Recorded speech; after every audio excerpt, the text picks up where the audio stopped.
आइए आज एक बहुत अच्छी बात बताती हूँ, जिसके प्रति जैसे इंटेंशन रखी जाती है, रिश्ता उसी दिशा में आकार लेने लगता है। ये कोई तात्कालिक प्रतिक्रिया नहीं होती, बल्कि धीरे धीरे बनती हुई एक अदृश्य धारा होती है, जो बिना शोर किए दो मनों के बीच बहने लगती है।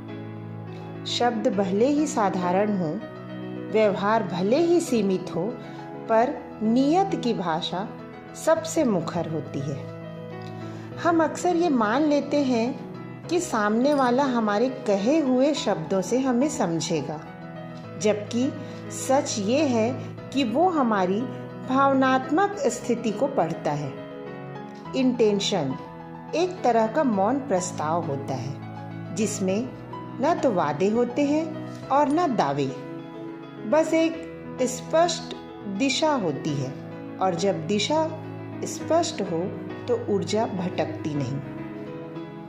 अगर मन में सम्मान है तो संवाद में सहजता उतर आती है।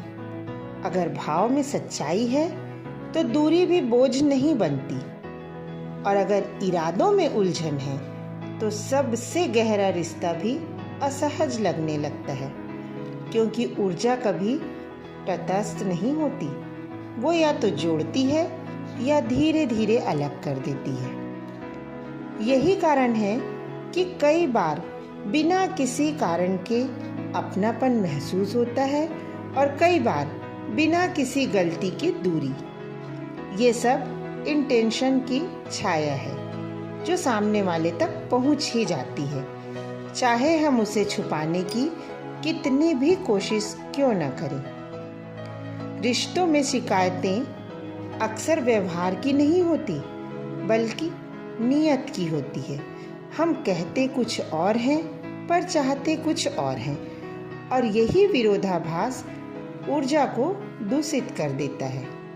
तब सामने वाला भी वैसी ही वाइब्स हमें लौटाता है, जिसमें भ्रम होता है, स्पष्टता नहीं। अंततः रिश्ते कर्मकांड से नहीं, आंतरिक ईमानदारी से टिकते हैं। जैसी भावना भीतर रखोगे, वैसी ही अनुभूति बाहर लौटेगी, क्योंकि इस संसार में सबसे न्यायपूर्ण व्यवस्था ऊर्जा की ही है।